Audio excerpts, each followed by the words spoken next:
मैं बहुत अच्छी बात है राहुल गांधी ने कहा इस बात को, और मैंने इसकी बड़ी तारीफ़ भी की। लेकिन मैं राहुल गांधी और पूरे विपक्ष से सवाल ये पूछना चाहती हूँ कि जब ये जेन ज़ी सड़क पर उतरेगा संविधान को बचाने के लिए, और क्या तरीका हो सकता है? क्या घर में सेल्फी ट्वीट करेगा जी जी। या एक इंस्टाग्राम की पोस्ट करेगा?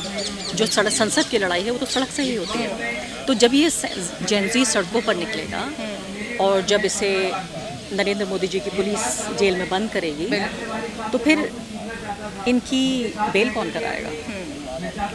क्या जिस जेनजी को वो ये जिम्मेदारी दे रहे हैं कि संविधान की रक्षा करो, वो जेनजी, ये वही लोग हैं 2019 में ये जेनजी थे। नेपाल का जेनजी आज उतरा है सड़क पर, भारत का जेनजी 2019 में उतरा था। तो मैं सिर्फ उनसे एक मासूम सा सवाल करना चाहती हूँ कि जब ये जेनजी, दूसरा जेनजी, ये तो एक तो जेल में चला गया, दूसरा जेनजी जब 13 से 28 साल की उम्र का आपके ट्वीट को पढ़ के जब ये सड़क पे आएगा और संविधान की रक्षा करेगा, तो क्या आप आएंगे? क्या उनके परिवारों के साथ आप सॉलिडेरिटी जाहिर करेंगे? क्या उनकी बेल कराएंगे? आपकी बातों से साफ जाहिर है कि आप सरकार से ज़्यादा विपक्ष से नाखुश हैं, जो इस वक्त भी, अगर आप बात कर रही हैं उमर खालिद की, तमाम लोगों की, उनके लिए भी अगर वो अपनी बात नहीं रखते हैं, आज यहाँ नहीं पहुँचे हैं।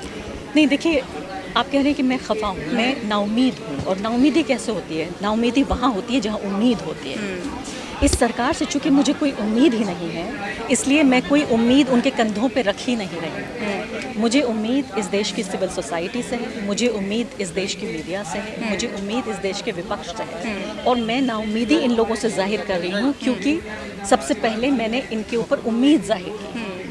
अब इस वक्त इस देश में हर चीज़ के दो धड़े बच चुके हैं। मीडिया का जिक्र करें, आप सरकार की बात कर लें, तमाम लोग पक्ष विपक्ष हर जगह तमाम तरह के लोग हैं। ऐसे में ये लड़ाई आपस में जो ये प्रतिद्वंद चल रहा है, ये अपने आप में ये कॉन्फ्लिक्ट बहुत बड़ा हो गया है। कौन सही कौन गलत, ये धड़ा जो बटना है, एक दूसरे पर तमाम जो प्रत्यारोप लगाए जाते हैं, जिस तरीके से मीडिया की बात कर लें, जिस तरीके से एक दूसरे पर ही लांछन लगाए जाते हैं, ये लड़ाई कब तक चलेगी और इस लड़ाई का सबसे बड़ा नुकसान किसको होगा? अगर आप पूछ रही हैं कि मीडिया के अंदर कुछ खेमे हैं, अगर यही सवाल है आपका कि मीडिया के अंदर अलग अलग जो खेमे बन गए, मुझे लगता है मीडिया एक ही तरह का होता है। मीडिया वो होता है जो सरकार से सवाल पूछता है और जो आम आदमी के मुद्दों को सरकार तक लेके जाता है और उनका कॉलर पकड़ के ही पूछता है कि ऐसा क्यों नहीं हुआ।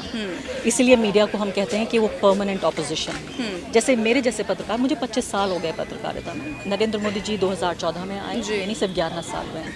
उनसे बहुत पहले पत्रकारिता में मेरा जन्म हो चुका था। मैं मनमोहन सिंह सरकार से मैंने 10 साल सवाल पूछे, उससे पहले मैंने वाजपेयी सरकार से सवाल पूछे, अभी मोदी जी से सवाल पूछ रही हूँ। उसके बाद राहुल गांधी प्रधानमंत्री बनेंगे तो उनका भी कॉलर पकड़ के ऐसे ही सवाल करूँगी। तो मीडिया हम उसको कहते हैं जो सवाल पूछता है। बाकी बात ये कि लेफ्ट राइट, वो मीडिया नहीं, वो सरकार के भोंपू हैं, वो सरकार की प्रोपेगेंडा मशीनरी का एक हिस्सा है, वो सरकार का ही एक अंग है। तो हो सकता है आपको बुरा लगे, लेकिन मैं उनको लेजिटिमेट जर्नलिस्ट नहीं मानती, मैं उनको वैध विश्वसनीय पत्रकार नहीं मानती। इसलिए पत्रकारिता में 2 या 3 या 4 खेमे नहीं हैं, पत्रकारिता में सिर्फ एक खेमा है, वो खेमा जो सरकार से सवाल कर रहा है। बिल्कुल, एक आखिरी सवाल के साथ ख़त्म करना चाहूँगी।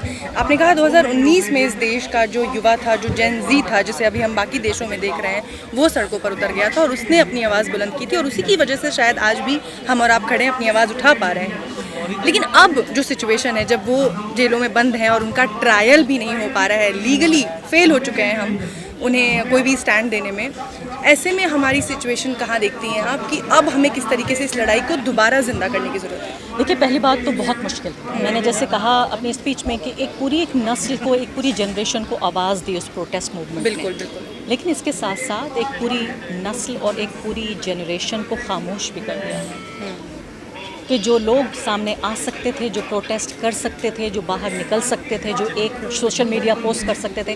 मैं ऐसे लोगों को भी जानती हूँ जिन्होंने 2019 में अपने सोशल मीडिया अकाउंट्स डीएक्टिवेट कर दिए थे और वो 2025 तक भी इतनी हिम्मत नहीं जुटा पाए हैं कि उन्हें एक्टिवेट कर दें। मैं ऐसे दर्जनों लोगों को जानती हूँ जो 2019 के शाहीन बाग मूवमेंट के बाद देश छोड़ के चले गए और वापस नहीं आए, क्योंकि वो इतने निराश हो गए या इतने डर गए या अपनी परवाह की उन्होंने, या अंग्रेज़ी में शब्द होता है अपने को सुरक्षित या प्रिजर्व करना।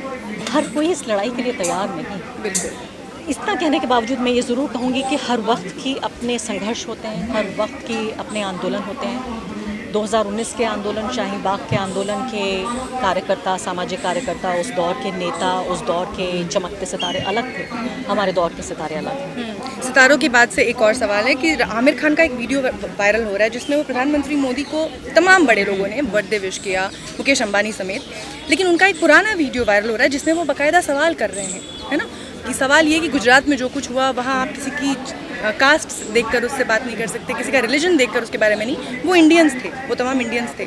ये सवाल अब क्यों नहीं निकलता ऐसे लोगों से जो इन्फ्लुएंसर्स हैं, जिनको लोग जानते हैं, जिनकी आवाज़, जिनकी कला से तमाम लोग प्रभावित होते हैं, अब वो लोगों की आवाज़ कहाँ गई? पहली बात तो मैं बहुत प्रभावित हूँ उस शख्स से जिन्होंने आमिर खान की स्क्रिप्ट लिखी उस बर्थडे विश की, क्योंकि आमिर खान इतनी हिंदी नहीं बोल सकते। आमिर खान की जो ज़बान है वो क्लिश्ड हिंदी नहीं है, तो वो बड़ा अच्छा स्क्रिप्ट राइटर है जिसने उनको स्क्रिप्ट दी, और मुझे ये लग रहा है कि टेलीप्रॉम्प्टर से सामने लगभग सबको एक जैसी, है ना, सबको एक जैसी स्क्रिप्ट दी और टेलीप्रॉम्प्टर से सामने वो पढ़ रहे थे। तो मैं बड़ा प्रभावित हूँ इस बात से कि देखिए स्क्रिप्ट बनाई गई बर्थडे विश के लिए, उसे टेलीप्रॉम्प्टर की बिक्रियाँ भी बड़ी होंगी, टेलीप्रॉम्प्टर लगाया गया, फिर आमिर खान ने वहाँ बैठ के एक्टिंग की, तो ये तो बड़ी अच्छी बात है कि फिल्मों के अलावा फिर भी एक्टिंग कर रहे हैं, यानी सेट पे तो एक्टिंग करते हैं लेकिन सेट के अलावा घर में भी एक्टिंग कर रहे हैं, तो ये तो बहुत प्रभावित कर देने वाली बात है। दूसरी बात ये है कि आजकल माहौल ऐसा है कि अगर आपको धंधा करना है, और धंधा इस शब्द को मैं बहुत कम इस्तेमाल करती हूँ, लेकिन मुझे लगता है कारोबार अगर मैं कहूँगी तो बड़ा इज्जत देना हो जाएगा।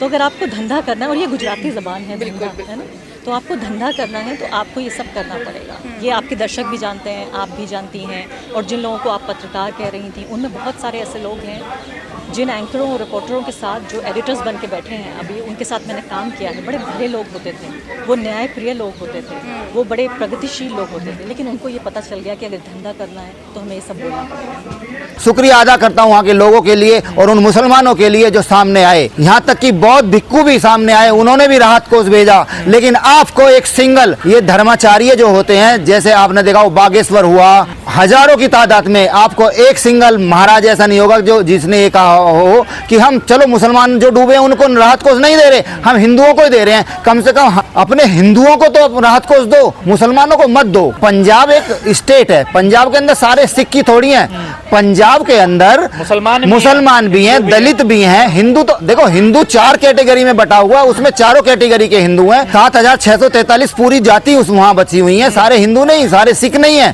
लेकिन तुम चलो एक वर्ग को सहयोग करते हो, तुम चलो उस वर्ग के लिए तो कम से राहत देते।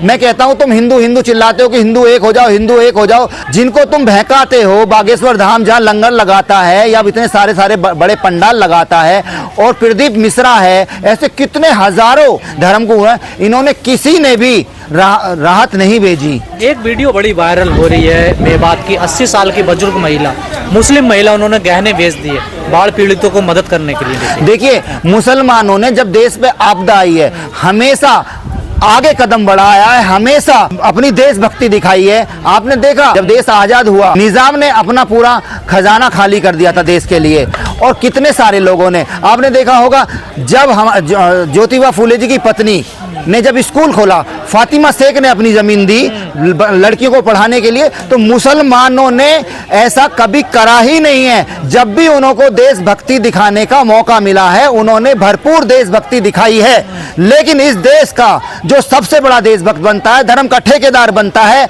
पंजाब में मुसलमानों ने भरपूर भर के दान दिया है, भरपूर लोगों का सहयोग करा है, भर के ट्रक जा रहे हैं, मुजफ्फरनगर से भी जा रहे हैं, बिहार से भी आ रहे हैं, मेवात से आ रहे हैं। लेकिन आप दिखा दो, कभी मथुरा से ट्रक आ रहा हो, कभी काशी से ट्रक आ रहा हो, कभी हरिद्वार से ट्रक आ रहा हो, कभी उज्जैन से ट्रक आ रहा हो, कभी पुष्कर से ट्रक आ रहा हो, कहीं से भी ट्रक आया हो। अब 1600 करोड़ का वो पैकेज दे रहे हैं, 16,000 करोड़ का जो भी पैकेज दे रहे हैं, ये फर्जी पैकेज होते हैं। इन्होंने इससे पहले भी पैकेज दिए थे, बिहार को कह रहे थे 50,000 करोड़ का पैकेज दूं, नहीं 75,000 करोड़ का दूं, नहीं 90,000 करोड़ का दूं, नहीं 1 लाख करोड़ का दूं, नहीं 1.25 लाख करोड़ का पैकेज देता हूं। वो 1.25 लाख करोड़ में बिहार में हुआ का, बिहार के अंदर एक प्राइमरी स्कूल बना, बिहार के अंदर एक इंटरमीडिएट स्कूल बना, बिहार के अंदर एक अच्छी यूनिवर्सिटी बनी, नहीं बनी ना। ऐसे बिहार को झूठा पैकेज दे के आएंगे। कोरोना में इन्होंने पैकेज दिया था, उस कोरोना से क्या हुआ, वली को कुछ मिला? देखिएगा होता क्या है, जैसे ही बाढ़ आई तुरंत दौरा हो जाता है, तुरंत पैकेज मिल जाता है। राहुल गांधी जी का इससे पहले वीडियो आ गया था कि सारी पार्टियां नेतागिरी में लगी हुई हैं, जबकि बाढ़ पीड़ित क्षेत्र, बाढ़ ऐसे नहीं है पंजाब में आओ, बाढ़ उत्तराखंड में भी आई है, हिमाचल में भी आई है, बिहार में भी आई है, यूपी के अंदर भी त्राही मचाई है नदियों ने। तो सबके लिए पैकेज आना चाहिए था, सबके लिए राहत कोष आना चाहिए। दिल्ली के अंदर भी घर के घर तबाह हो गए हैं, हरियाणा के अंदर भी पूरे घर पानी में डूबे पड़े हैं। सबके लिए राहत कोष आना चाहिए था, या पंजाब के लिए चले गए हैं। पर मेवात को तो बड़ा बदनाम किया जाता था। देखो जहाँ भी मुस्लिम बाहुबल्य क्षेत्र हैं उनको अड्डा ही बताया जाता है। दलितों की बस्ती जलाई जा रही है, उनको मारा जा रहा है। ये क्या है? ये जातीय उत्पीड़न है। एक मुसलमान के लिए तो कहते हैं ये कि ये आतंकवाद है, लफ्ज याद करता है। और एक घोड़ी नहीं चढ़ने दी जाती दलित की, उसको पढ़ने नहीं दिया जाता, उसका प्रमोशन रोका जाता है, उसकी सामूहिक बारात नहीं निकाली जाती, उसे सामूहिक रास्ते से चलने नहीं दिया जाता, उसको नए कपड़े पहनने नहीं दिया जाता। ये जातीय आतंकवाद है। इसके बारे में क्यों बात नहीं करते? अभी क्या कहा एक नेता ने, जो सिंह लगाएगा वो सिर्फ ठाकुर लगाएगा, जो नाम के पीछे सिंह लगाएगा वो ठाकुर लगाएगा। मतलब कोई दलित सिंह ही नहीं लगा सकता, कोई ओबीसी सिंह ही नहीं लगा सकता। जातीय आतंकवाद वाले इतने बड़े बड़े पदों पर बैठे हैं, जो प्रमोशन रोकते हैं, जो बच्चों के नंबर काटते हैं बड़ी बड़ी यूनिवर्सिटीज में, इसको क्या कहेंगे? ये तो मुसलमान नहीं है। अगर तुम मुसलमानों से इतनी नफरत करते हो तो दलितों से नफरत क्यों करते हो? दलितों से अपनी बेटियों की शादी कराओ ना, वो भी तो हिंदू हैं। मैं ये कहता हूं जो हिंदू हैं, चलो मुसलमानों की तुम मदद मत करो, तुम सिखों की मदद मत करो, लेकिन वहां 50% और हिंदू भी तो हैं, तुम उनकी मदद करो। तुमने उनकी मदद क्यों नहीं करी? वो उनके घर भी तो तबाह हुए, सारा सिख समाज थोड़ी वहां डूबा है, या सारा मुसलमान थोड़ी डूबा है। आपने देखा होगा कुंभ में मुसलमानों ने हाथ खोल दिए थे, अपने मस्जिद खोल दिए थे, गुरुद्वारे खोल दिए थे, और जो अव्यवस्था हुई थी कुंभ में, तो सब लोगों को उन्होंने राहत दी और खाने के लिए दिए और मस्जिद में सुलाए मुसलमानों ने। लेकिन उसके बाद भी 2 दिन बाद फिर ये जहरीले कीड़े बाहर आ गए और मुसलमानों को गाली देने लगे, क्योंकि इन्हें पता है इनकी रोजी रोटी, इनकी राजनीति हिंदू मुसलमान से चलती है। लेकिन पंजाब के लिए मैं